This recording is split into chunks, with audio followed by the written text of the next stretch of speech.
Welcome to the vlog today.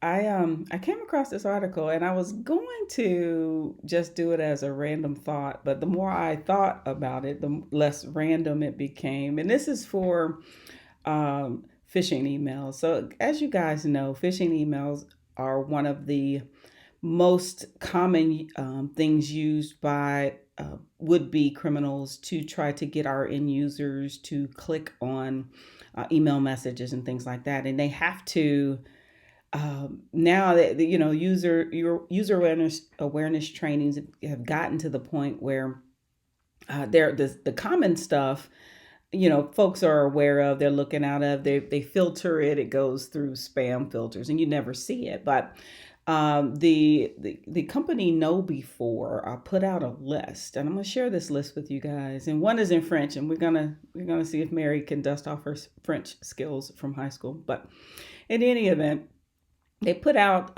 top 10 most clicked phishing emails using general subjects, right? So when I've had plenty of experience with phishing, I ran security awareness programs for organizations, and it was always a challenge to get users to stop clicking on email, right? And we used to do simulated phishing exercises, and of course we get the metrics and we see who's doing what. And I'm going to tell you a secret. Back when I was doing it, I don't know if that's still true today. I don't know if anybody will tell you, but the IT personnel were the worst at clicking and repeatedly clicking on phishing emails, phishing simulated emails.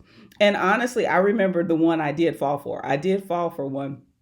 And I think the subject line said something about them tracking, my usage or something like that internally, and I went to some weird site or something like that. I think that's what got me. But so I've fallen for one in my career.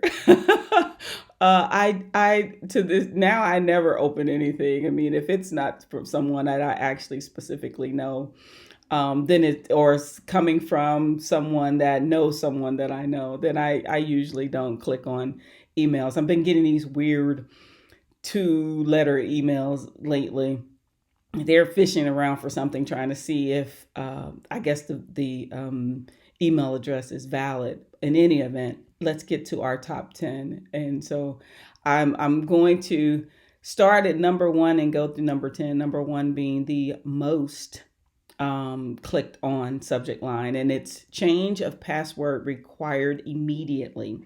That was clicked on 20% of the time, 26% of the time. Now, it's a combination of the simulated phishing exercises and tests that their customers were performing. So this is data from Know Before, and I'll put the link to the article so you guys can read it. So number one, change of password required immediately, 26%. Number two, Microsoft Office Microsoft Office 365 deactivation of email process. That was clicked on 14% of the time. You got password check required immediately, 13%. HR employee raises, 8%. Now, guys, I told you guys I did a blog about this in December, I think it was, about these employee raises. Stop falling for that one. Don't. I know it's tempting, but HR typically doesn't announce a raise by email. Just letting you know. That's usually a secret thing that they go to the individual person and tell them about it. So, number five, Dropbox document shared with you, 8%. IT scheduled server maintenance, no internet access. That's a tricky one. That's a tricky one. That's 7% of the time. Number seven, Office 365, change your password immediately, was clicked on 6%. And here's the French one. Okay, so I'm gonna dust this off, and I'm trying to figure out how this ended up being 6%. But let's see, avertissement des RH au sujet de l'usage des originateurs personnels, yeah, or something like that. You can check on it. I got most of it right. Something about an advertisement with usage, personnel usage. I don't know. I didn't translate it. It's just it was clicked on 6% of the time. Leave me and my French alone. I usually speak better French when I have a glass of wine. I do not have a glass of wine, so I'm suspect. I know.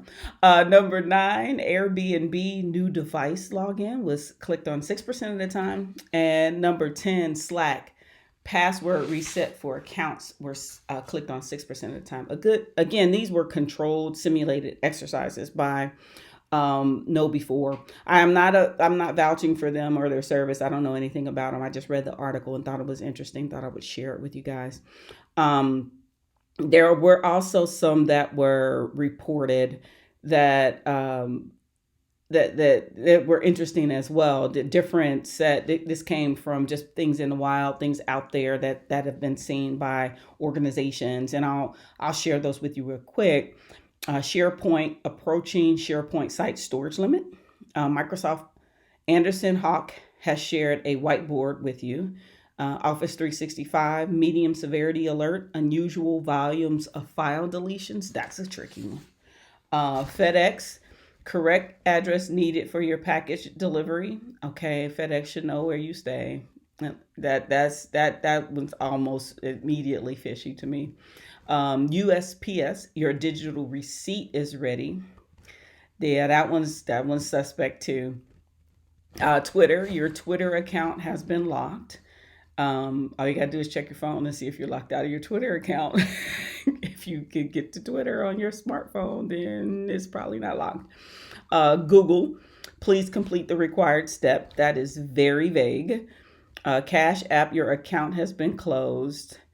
Uh, Coinbase, important, please resolve error now. And this one is completely and totally, don't you ever, ever, ever, if I hear about it, I'm coming to get you. Click on this one. Would you mind taking a look at this invoice? No sub, that's it. Would you mind taking a look at this invoice?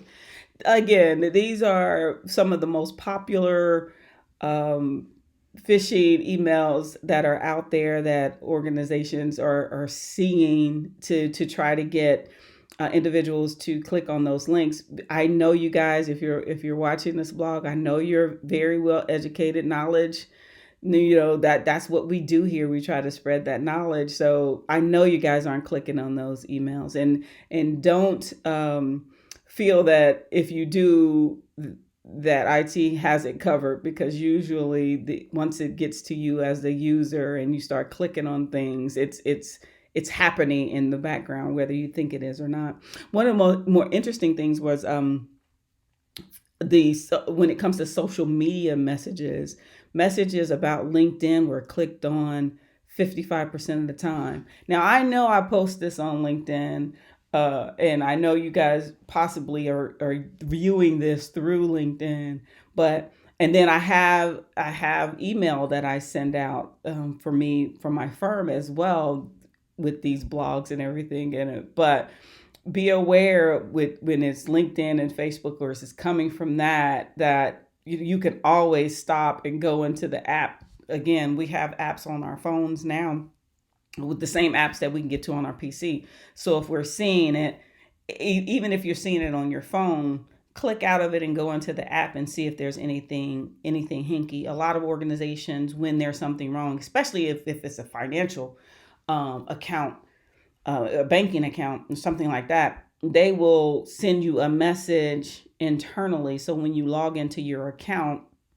you'll get an alert or something within your account that you have an email message. So always, if you're in doubt, delete it or ask somebody. Don't click on those links, and don't think it's all covered, because you can and do cause a lot of damage out there. But it's just not the average end user. IT users do it as well. So hopefully you guys have got some information out of there that could help you in your day as we continue our fight to try to educate the masses. All right, thank was the last time you've given in-person security awareness training to your employees?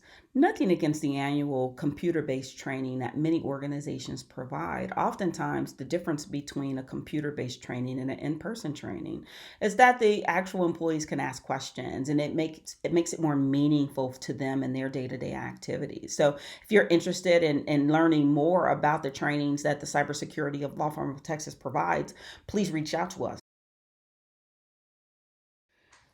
Hey guys, random thought for today. So what's intriguing, and it's probably going to be something that is going to be a theme for me, I think, or a theme for the industry, is this facial recognition. So the Supreme Court basically declined to hear the case against Facebook in regards to them using facial recognition in tagging photos. So the Illinois Biometric Information Privacy Act, Illinois has one of the more stringent biometric privacy laws in the United States, especially when it comes to facial recognition. So it was a class action lawsuit, a multi-billion-dollar class action lawsuits against Facebook that seeks, because they have violated, or it is alleged that they have violated the Illinois law.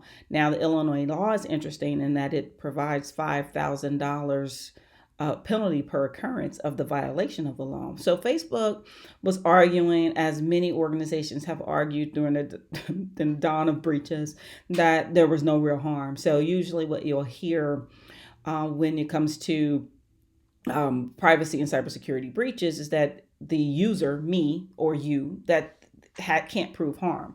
But as I will continue to say over and over and over again, you've heard me say this before, losing my email address is different from losing my home address. It's there's a level of privacy associated with my home address, or expectation of privacy, reasonable expectation of privacy. But we're not going to get into we're not going to turn this into a legal thing today.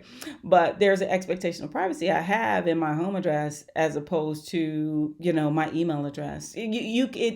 Or my credit card data as opposed to my healthcare record. It's different. There's a level of personalization or touching the individual person. So it'll be interesting. By denying the case, that it's sure to continue to go on. And I don't really see Facebook being able to get out of this one in regards to those citizens that brought that multi-billion-dollar class action. So we'll see, and we'll continue to watch this area of facial recognition and privacy as we continue down this in this year. All right, have a great day. Bye. Thanks again for listening to the Breach Whisperer blog, sponsored by the Cybersecurity Law Firm of Texas. Don't forget to like this post and subscribe to our channel so you can get updates of when we post new things on our channel.